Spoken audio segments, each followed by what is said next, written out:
TV series பார்த்துட்ருக்கோம். A is thrice as fast as B. B can do piece of work in 24 days and find the number of days they will to complete the work together.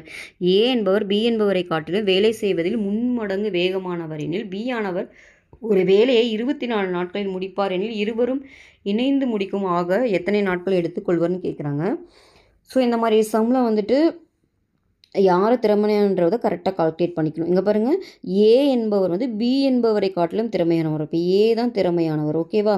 இப்போ இவங்க பாருங்கள், B ஆனவர் வந்து 24 நாட்களில் முடிப்பார்னா ஏ ஆனவர் அப்போ எத்தனை நாட்களில் முடிப்பார்? மும்மடங்குன்னா என்ன அர்த்தம்? அவர் 8 நாள்லேயே முடிச்சிருவார். கரெக்டாக இவர் 24 நாள் எடுத்துக்கிறாரு. பின்னா ஏ திறமையானவர், அப்புறம் கம்மியான நாள் தானே எடுத்துப்பார். அப்போ 8 நாளே முடிச்சுவார். ஓகேவா? 3 மடங்குனா பாருங்கள், 3 8 24ன்னு வருது. அப்போது ஏ வந்து 8 நாள்லேயே முடிச்சிருவார். பி வந்து 24 நாள். அப்போ ஏவோட 1 டே ஒர்க் பார்த்தீங்கன்னா ஏஸோட 1 டே ஒர்க்கு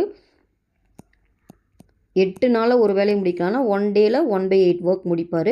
அப்போ பியோட 1 டே ஒர்க் வந்து பார்த்திங்கன்னா 1/24ன்னு வரும். கரெக்டாக?